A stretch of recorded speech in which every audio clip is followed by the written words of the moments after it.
The Age of Ambiguity, Chapter 1. It was never just about love.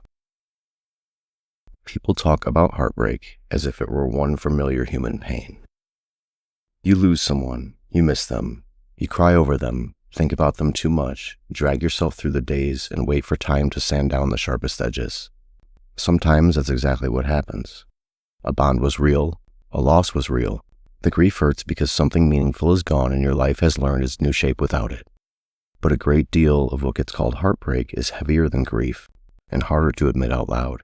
The pain is not only about missing someone, it's about what the ending did to your sense of reality. It's about the private story you had already begun living inside, often without fully realizing how much of you had moved into it. You thought you understood what was happening. You thought you understood who you were to them. You thought the connection had a direction, even if it had not yet been spoken into some official form. Then something shifts, or goes cold, or gets reduced after the fact, and the hurt spreads beyond longing. It becomes embarrassment. It becomes self-doubt. It becomes that nauseating feeling of looking back on something that once felt solid and wondering whether you understood any of it correctly. That is why so many adults are not simply grieving a person. They're trying to recover from a blow to the self. A clean loss hurts in one way. A destabilizing end hurts in several ways at once. You lose the bond or the hope of it, but you also lose your footing. You lose the version of yourself that had started to relax. You lose trust in your own reading of closeness. You lose the quiet inner sentence that had begun to organize your feelings. This matters. This is mutual. This is becoming something I can safely lean into. Once that structure collapses, the suffering does not stay in the category of missing someone. It starts reaching into dignity. That's part of what makes heartbreak feel so degrading. The humiliation is often private and hard to describe. It lives in the memory of how open you were. It lives in how tenderness looks different in hindsight once the ending has turned cold. It lives in the gap between what you felt while it was happening and what the other person seems willing to acknowledge later. Even when no one intended cruelty, that gap can bruise a person badly. Most adults can bear a surprising amount of pain if the pain at least makes emotional sense. What shakes them is the feeling of having been made foolish. People are often cruelest to themselves right there. They call themselves naive, dramatic, too hopeful, too old to have fallen for something so uncertain. But being wounded by a confusing ending does not mean you're weak or ridiculous. It means you let something matter before you had enough information to understand what it really was. That is painful, but it is human. A person does not become foolish just because their trust was met unevenly. Friends on the outside often miss this completely. They see the visible facts and decide the reaction is too large for what happened. Maybe the relationship was brief. Maybe it was never clearly defined. Maybe there was no dramatic betrayal, no clear villain, no breakup scene dramatic enough to justify the amount of suffering. From the outside, it can look like a simple overinvestment. Inside, though, the injury may be much larger than the label attached to the relationship. What it reorganized internally, and how suddenly that internal reorganization was exposed as unsafe. What hurts is not only the loss of the other person, it's the collapse of a private reality. You had already started becoming someone in relation to them. You had started imagining ordinary things, next week, next month, the shape of your day with this person somewhere inside of it. You had started storing comfort in the bond. You had started building continuity. When that continuity breaks in a confusing or minimalizing way, the mind does not only have to mourn the other person, it has to account for the version of itself that had already adapted to being wanted. That's why the question underneath heartbreak so often shifts. At first glance, it looks like, how do I live without them? Underneath, it's often something closer to, what does this say about me? What does it say that I trusted this, that I softened, that I let it matter, that I believed what I was being shown, that I gave it dignity in my mind and now feel ashamed for having done so? For many people, that question lands before they even know how to put it into words. The blow reaches self-worth first and only later becomes language. Consider Lena. Lena is 34, careful, smart, and not especially impulsive. She works in a medical office, pays her bills on time, remembers her mother's prescriptions better than her own, and has spent the last few years telling herself that she's going to be more selective about who gets access to her emotional life. She is not someone who falls quickly. She is not impressed by charm alone. Friends would describe her as warm but measured. the type who thinks things through and does not confuse attention with substance. She meets a man at a friend's birthday dinner. Nothing about it feels cinematic. That's part of why it gets under her skin. He's easy to talk to in a way that feels almost suspiciously natural. He remembers details. He asks follow-up questions. He has the kind of attention that makes a person feel less performed around. Over the next several weeks, they started seeing each other regularly. There was no grand promise, no dramatic speech, nothing she would later be able to point to and say, that was the lie. What there is instead is texture. He brings her coffee when she's stuck working late on a Saturday. He texts after her dentist appointment to ask if her jaw still hurts. He remembers that she hates driving in heavy rain and checks that she got home safe.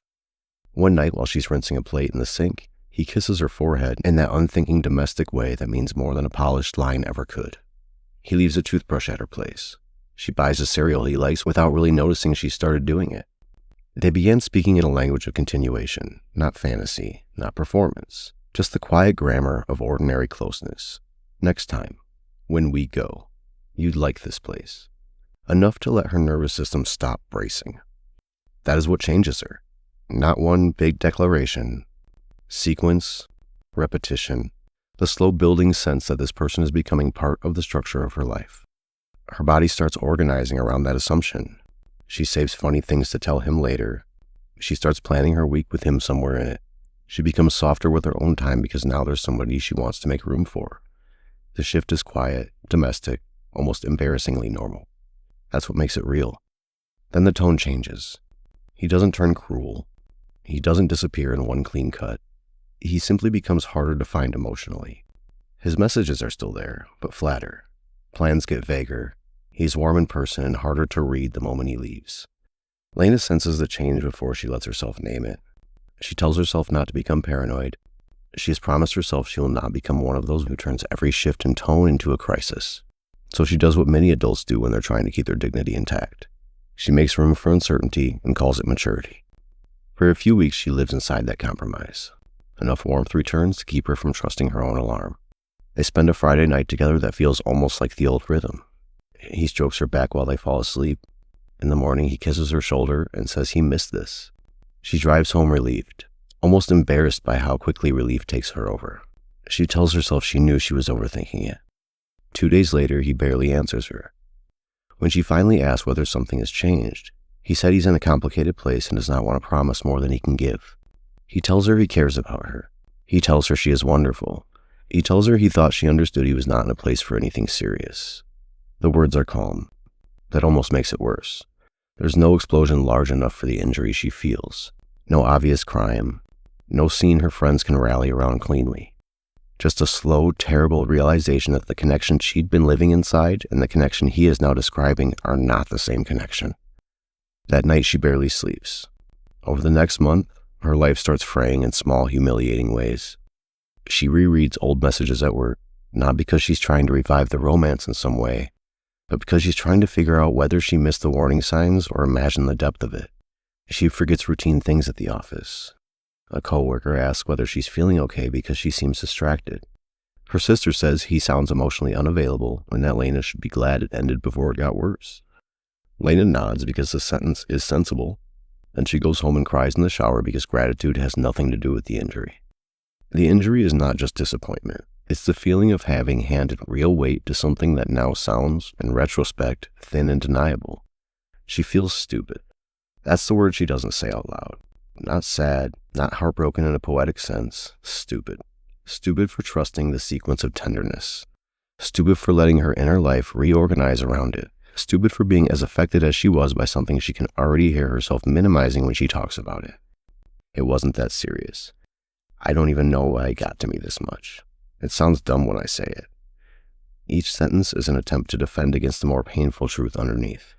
I gave this reality, and now I don't know if I was the only one doing that. A few months later, she tries dating again. A man she meets through an app is warm, direct, and consistent. He follows through. He makes plans in advance. He's interested in a way that should feel relieving. Instead, she feels flat and tense at the same time. Part of her cannot access interests. Another part keeps waiting to be embarrassed again. It's not that she wants the previous man back in some romantic sense. It's that the ending damaged something in her sense of self. She no longer trusts the point at which liking someone feels dangerous. She no longer trusts her own softness. Steadiness does not feel safe yet. It feels dull, unreal, and hard to believe. What broke Lena's peace was never only affection. It was the collapse of a private reality. It was the shame of discovering that the version of herself who had opened, settled, and believed may have been standing on far less mutual ground than she thought. It was the injury of realizing that the life she had already begun building emotionally was not being inhabited the same way by the person across from her. That is why the pain spread into sleep, concentration, work, desire, and self-respect. The damage did not stay located in him. It moved into her. Lena is not unusual. Change the details, and the fracture is familiar. A bond forms, meaning gathers around it. The self begins to reorganize around that meaning, and the ending arrives in a way that strains not only the relationship, but the sufferer's sense of their own value and judgment. From the outside, it can look like yearning. Inside, it feels much closer to damage. This is one reason heartbreak is so often misunderstood. People assume the intensity must mean the other person was extraordinary, irreplaceable, the great love, the one who got away. Sometimes that's true. Just as often, though, the intensity is coming from somewhere else. The ending struck pride. It struck dignity. It struck trust in one's own perceptions. It struck the part of the self that had begun blooming in response to being wanted. Once those parts get hit, the pain becomes larger than the relationship's visible outline. There's often a social layer to this as well. Many adults don't feel permitted to admit how deeply these endings hurt, especially when the bond was undefined, brief, or difficult to explain to other people.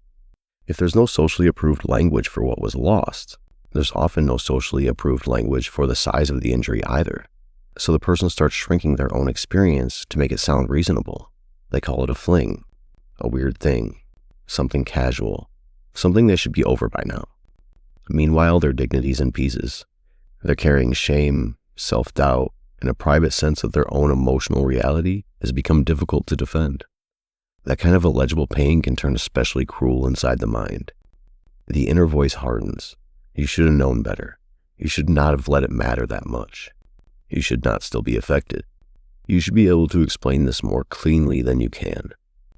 Shame thrives where pain is real but hard to justify. It feeds on experiences that feel too big for the official story surrounding them. This is why heartbreak can alter self-concept so quickly. A secure person can become vigilant. A warm person can become withholding. Someone who used to move naturally in affection can begin monitoring tone, timing, and signs of retreat. Another can start acting detached because need now feels humiliating. Another may begin treating the desire to be chosen as embarrassing in itself. These shifts are not random. They're an attempt to protect a bruised self from further exposure. The psyche starts reorganizing around the injury. If that injury gets misnamed, healing usually goes in the wrong direction. A person may think they're only trying to get over someone, but when part of what they're really trying to recover is self-trust, they may assume the whole task is detachment, when the deeper task is rebuilding dignity. They may keep looking toward the other person for relief, answers, or retrospective proof that the bond mattered, when what has actually been damaged is their own sense of coherence. Distance can help, time can help, so can a new relationship, sometimes. But none of those things fully reach the bruise if the bruise is already spread into identity. What usually helps first is not becoming harder. It's becoming more honest about what was actually injured. Self-trust usually does not come back in one big, clean moment. It comes back a little at a time. It comes back when a person stops arguing with their own hurt. It comes back when they admit that something in them knew the ground was shifting, even if they tried to be reasonable and stay calm. It comes back when the lesson becomes, I need clearer mutuality, not I need to stop being soft enough to care. That does not mean the private verdicts heartbreaks produces are true. Another person's inconsistency does not prove you were forgettable. Their withdrawal does not prove you were too much. Their inability to stay present does not turn your hope into foolishness. It means you were responding to something real enough to matter, while they were standing on shakier ground than you knew. That gap did damage. Heartbreak makes the harsher conclusions feel convincing because the injury lands before the reason has time to sort it out. It feels personal because it became personal. It touched the self that had started to open in response to being received. That's why this distinction matters so much. Many are not only mourning a person, they're mourning a version of themselves who felt chosen with ease. They're mourning trust in their own perceptions. They're mourning the future that they had already begun inhabiting in quiet ways. They're mourning a private story that collapsed and took a piece of their dignity with it. That's a different injury than simple absence, even when love was part of it. The hard truth is that heartbreak often survives because it was never only about love. Love may have been there. Tenderness may have been there. Desire may have been there. So were hope, pride, interpretation, identity, and the need for the whole thing to mean something survivable. Once those are fused together, the ending lands with more force than missing another human being should have to carry by itself. Healing begins with naming that accurately. A person cannot tend to an injury well while calling it the wrong thing. Call wounded dignity love, and you may keep searching for relief in the very place that deepened the injury. Call shaken self-trust longing. You may wonder why simple advice never touches the real pain. Healing starts when you stop calling the injury by the wrong name. Heartbreak is often the self trying to survive an ending that damaged meaning as much as attachment.